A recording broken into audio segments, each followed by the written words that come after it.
All right, welcome to my FX Buddies, the podcast. And I say podcast because there are multiple. I'm hearing noise, but I don't. Okay, I don't think it's this computer, so it should be okay. There's multiple means in which you could experience this content, but my favorite is the blog, which is parked at myfxbuddies.blogspot.com. And I know that's a lot to remember or type in. So wherever you are enjoying this content, look for a prompt of info, intro, more, description, something of that nature. Click it. Another box opens that has a link directly to the blog, the free blog. You don't even have to put your email in. And you just click that and you go there. I don't sell anything. It's just an ugly little blog, but it has all the articles that I'm going to cover. And if you give me some time, the video is there too. So you can watch the video and go along with the articles because I know it's hard for some people to understand me or follow me or whatever. But like I always say, just hang around and you'll get used to me. All right. So today is Thursday, July 3rd, the day before Independence Day. Oh, that movie's probably going to come on, huh? Independence Day. I still haven't seen the second one, but I love the first one. All right. Anyway, yep, I just got distracted. Okay, so I know if you saw that yesterday's edition was 37 minutes, just ignore that. Ignore that. Watch it anyway because it's good. It has good connecting dots information. Plus, you can speed it up to 1.5. Remember how to do that. And then it doesn't actually take 37 minutes. All right, but so I don't want to go long today. And I don't intend on posting tomorrow, but if there's something worth posting, I will. All right, so let's get into this. So, CBI targets. Oh, wow, that was Oh, and thank you for the likes and thank you for the support. And yes, and the good comments. All right. CBI targets fakes. Is the dinar ready to rise? So we've seen this headline before, right? Yes, we have. Counterfeit Iraqi dinars. Central bank hosts workshops. So look at that. This, I can't tell if this is to me it looks like you know how they pull the screen down? Remember back in probably junior high? Because now I don't even think they use these, but they pull down the screen and then there was a projector. Yeah, that's what I think this is. But this is the 50 dinar note, 50,000, excuse me, 50,000 dinar note. And this is the latest note that the CBI put out. There was talk through the years, there's been talk of a 20K note, which never came through, and a 100,000 note, which we never saw either. But the 50K note has so many. If you have one, there's so many security features on it. It's the perfect note to train on, right? There's one. This is one. There's one here. I think this is one. I think it has like 15 on counting front and back. But anyway, so what's different about this is this is the Kurdistan region. So they're teaching them how to recognize and handling and replacing banknotes. So, with my dinar goggles on, I think this is just another way of them saying they're getting closer. They're getting closer. And also, I would like to think that they're talking about there's going to be even newer notes, right? But yeah, we won't know. All right. So, okay, look, I just want to show you 2015 was the first post I made here. So I've been doing this, not YouTube, but I've been doing the articles since 2015. All right. But not as in depth. Iraq has changed a lot. Their websites have changed. Lots has changed. A lot has developed, improved, right? It's way different now. But anyway, there's a reason I'm showing you that, okay? Oh, I didn't say. Yeah, so I found an interesting, well, I didn't find, it came to me, which I'm not sure why, but because it's an article from 2010. 2010, okay? And it's at the very bottom of the blog, but we'll get to it. But anyway, yeah, so this law that they're going by goes all the way back to 2004. All right. So here, moving on to the next article, Iraqi banks rebel against the central bank and pay salaries despite sanctions. And so there was talk about this in yesterday's episode. So, and that's kind of why you have to read the articles every day, because they put things out little by little, right? Piece by piece. Then you have to follow it. You have to put the pieces together. So it's those few banks that are not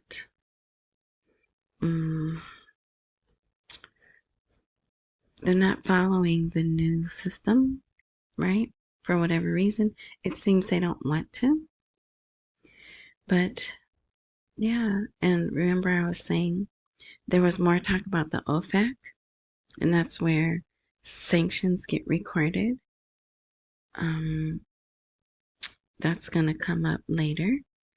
So, in a dangerous development that could herald a domestic financial crisis, an informed source revealed to the news, that's anyway, on Thursday, that the Central Bank of Iraq has issued strict directives to a number of Iraqi banks, including halting the payment of salaries to some government institutions in the coming period.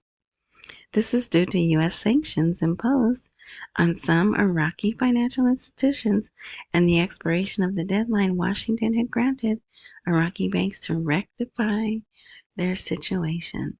So, the time is up, but they're not. So, either they're going to shut them down, or I don't know what. Maybe, there's Treasury people there, right? Remember, we have a whole floor of that huge CBI building. Maybe they'll just go there and take over and do the operations. I'm not really sure, but guess what? I'll be watching. So you could read this if you like. But so it says, while the central bank remains silent on these leaks, observers believe that Iraq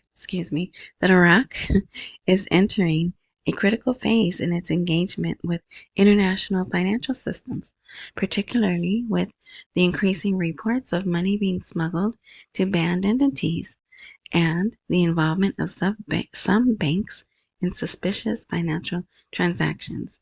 So we've deemed them rebellious. The wording just came and it went just that fast again. The know your customer, the FATF, those things, right? They're very specific things that they're supposed to govern themselves by, and they're choosing not to, right? Okay.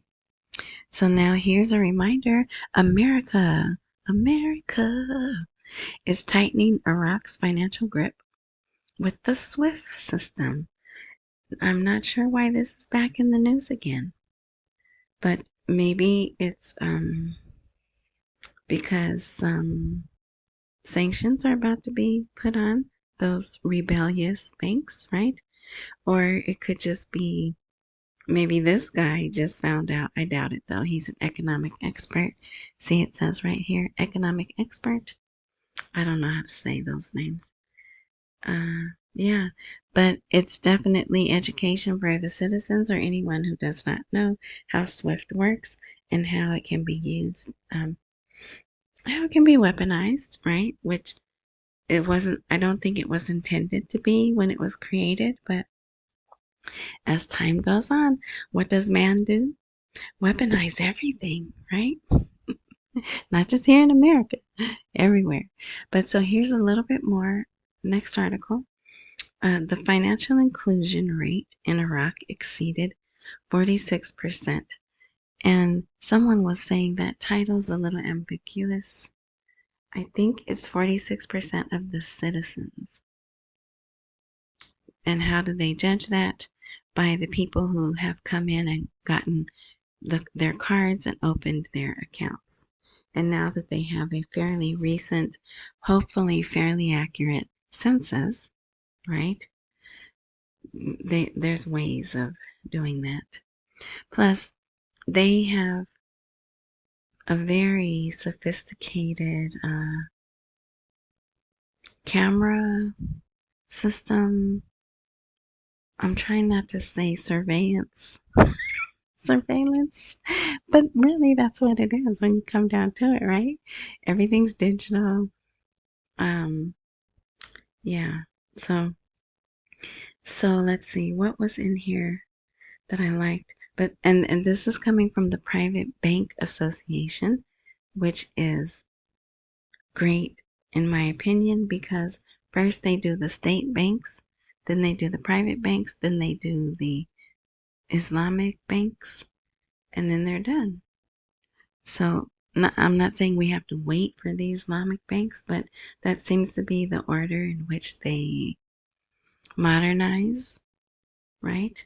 And remember the private banks, they were the last to get on board, even after the Islamic banks. The private banks in Iraq were last to get on board with the new system because the rich people, right? They're the ones who went to these private banks. So yeah. But so the need for legal legislation still exists, and we must move forward in the field of human cadres training to keep pace with the rapid digital and technological transformation in the world. So yeah. Yep. So they're happy. They think they're coming along pretty good. Even the Arab Monetary Fund is very satisfied with the rate, and they are monitoring the growth of Iraq's banking center. All right. Central Bank of Iraq announces a decrease in domestic debt. I don't usually post this. Who cares about that, right? But there was some reason I put it. I guess maybe in case some of you guys wanted to read that. All right, now look at this. I almost made this the star article, but it's really nothing new. They've been doing this at least the past 3 years. I don't know what kind of money, if they were giving them dollars or if I was an Iraqi, I would want Iran to give their people their money to come over to our country. And I would want to get their money, right? Because their money's going to revalue too. But anyway, and they did have that problem in the past. They had to come over and say, hey, would you tell your people to stop buying up our money? Our citizens kind of need our money. But anyway, so yeah. But Iran, so for those who are not seeing what I'm talking about, Iran provides 200,000 Iraqi dinars to each pilgrim during the Arbaeen pilgrimage, which is what's happening right now. So they're giving them, it seems to me, they're just giving this to them and they go, it will provide 200,000 Iraqi dinars to every Iranian pilgrim traveling to Iraq for the pilgrimage. It doesn't say when, but I think it's what's happening right now. He confirmed the necessary preparations have been completed and details and mechanisms for the exchange and sale of the currency, 200,000 Iraqi dinars for each visitor, will be announced soon through the electronic systems of the designated banks. So they have to go somewhere. So I didn't explain, the image here is an Iranian passport, and out of that passport is sticking Iraqi dinars. 1, 2, 3, 4, 5, 6, 7, 8. And that is 200,000, right? So that's why I was saying I can't see them changing the rate when they have, see, it says here every year thousands of Iranians travel. So it could be, sometimes it gets to millions. So you have all these extra people in your land, and then they don't have the proper bank accounts. They don't have the electronic cards. So how are they going to spend that money, right? That's another issue. And then while they're there, you're going to change the rate, and they're going to have to learn the conversion too. Yeah. And this happens every year, like I said. So I just don't see them doing it during this time. But this, I believe this thing ends Sunday when everything else ends. So yeah, the doors will open again, right? Our holiday will be over. Our Independence Day will be over, and their celebrations will be over, and all their visitors will go back home. Sometimes that takes up to 2 days even for them to go back home, right? All right. So this was a meeting.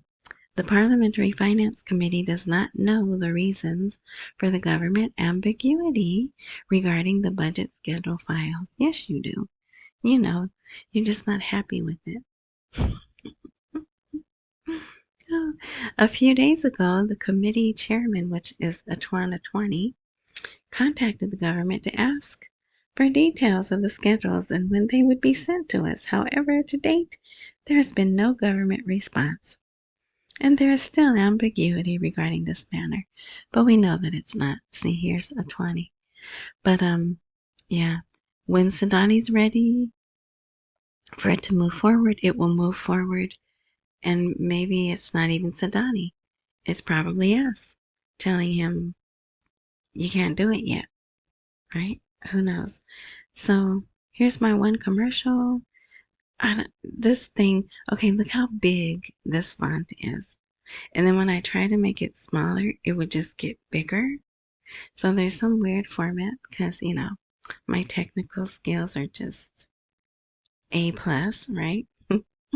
Usually buy me a coffee's over here and Cash App is over there, but I couldn't figure out how to do it. So when this is a live blog, the buy me a coffee will be a live link, and Cash App is just always Cash App, and my particular individual direct whatever Cash App link is a $ Tish Wash, all lowercase. Someone wanted me to throw that in there.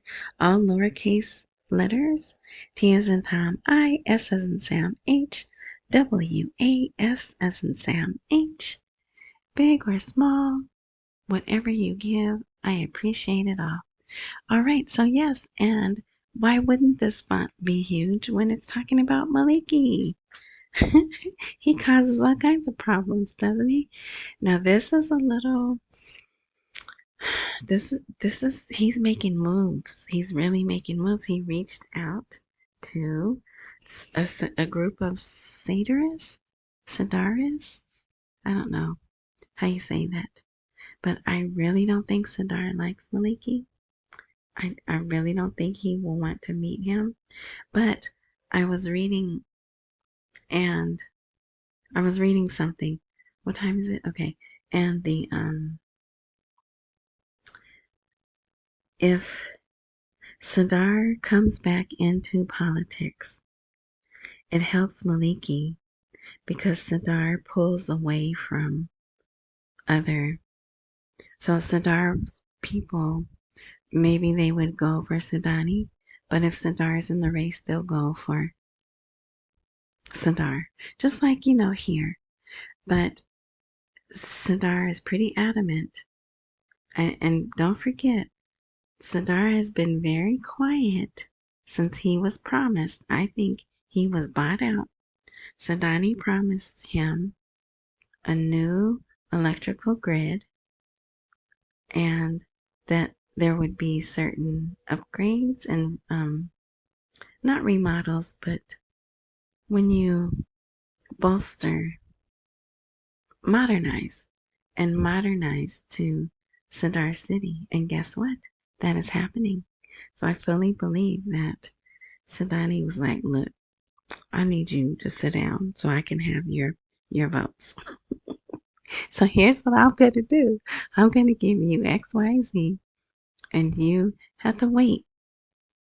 And it seems that's what has happened because anytime Sadar comes out now, it's all religious stuff.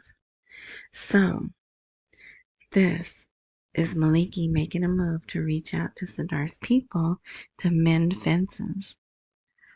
Despite the deep disagreement between Iraq's two most prominent leaders, so clearly whoever's writing this likes Maliki. Maliki, head of State of Law Coalition, and Muqtada Sadar, leader of the Shiite national movement.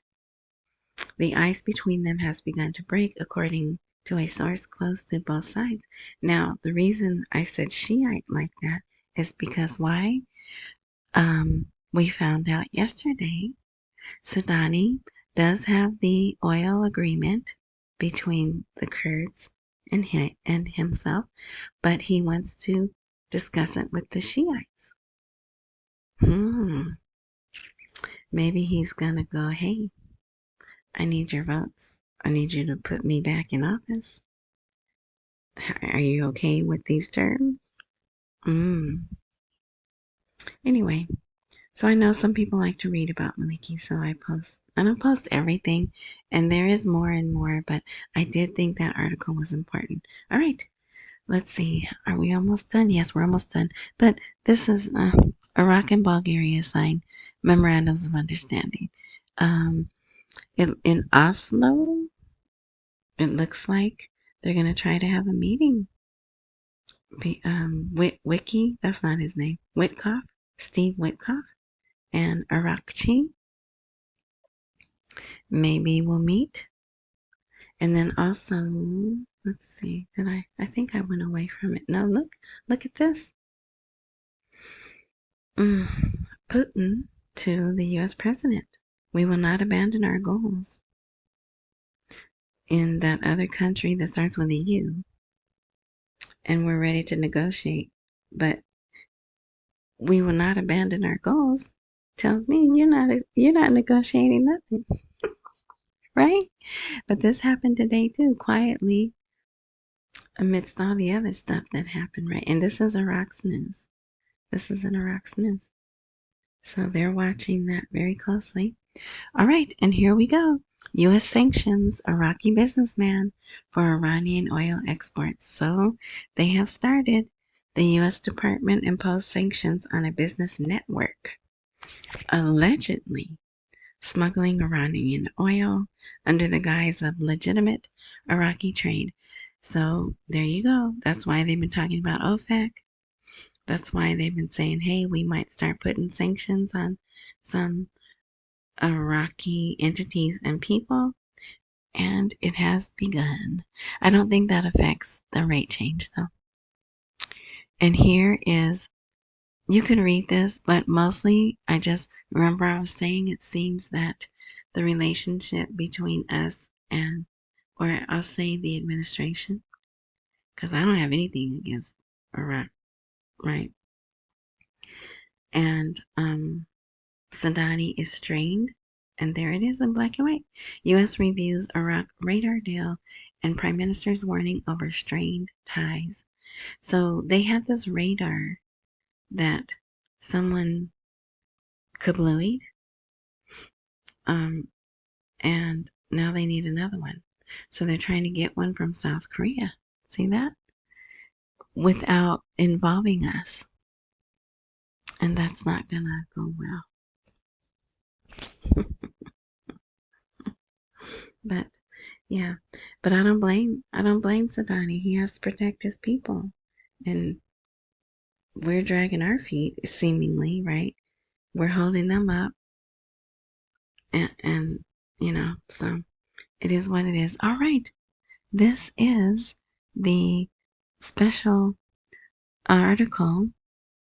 This article is from 2010. 2010. Do not think this is a current article. This is an old article. But look at the title. Soldiers bring electronic banking to Iraq. 2010. And the image of someone that is not watching, says Iraqi workers finished the last steps of construction of the Al-Warqa Bank and click here to read more. So, 2010, see there, January 10th of 2010. Iraq may not be ready for PayPal, but with help of the U.S. Army, the southern Iraqi provinces of Dakwar, Maysan, Mutana, are moving closer to a cashless system in order to deal with mounting costs of dealing with cash. So you could read this if you like, but keep in mind, this is from when? 2010. So there we were, helping them move towards cashless society. So the U.S. Army brings an estimated $42 million in currency into Iraq and Afghanistan monthly. And that's down from 192 million per month. So there's some information in here, some history here. Some of you I think will find it interesting, and some of you will be like, "What does that even matter?" But I try to have stuff for all people, right? So yeah, so if you want to see this, you go to the blog, and there's a link to the blog wherever you are watching or listening to this. You click that and just scroll all the way down to the bottom. You could bypass everything. It's the very last article. All right, so we're going to skedaddle out of here. I told you I wouldn't keep you. So thank you. Hang in there. I still think these things are positive. There's nothing negative. I just, I knew there's no way they were going to do this around our Independence Day. So there was a little bit of a lag. There was a big bill signed here in America for those of you who watch. So was that part of the holdup? We don't know, but if it was, guess what? It's done. Check. And so what else can they use for excuses now, right? All right. So if I post and you don't come back, some people leave Dinarland entirely for the whole weekend. Can you believe that? How do they do it? How do they do it? I don't know, but they do. So if you're one of those, enjoy your weekend. I'll be here when you get back. Thank you. Subscribe, join, follow, because I don't post regularly. And if you do that and all things work as they're supposed to, supposedly when I update, you'll be notified. Accumulate while we wait for the rate to appreciate. Don't miss any mails. Pay all your bills. Thank you for hitting the like and the bell and all that good stuff. And enjoy the rest of your morning, night, noon, whatever time frame you are indulging in this content. And until next time.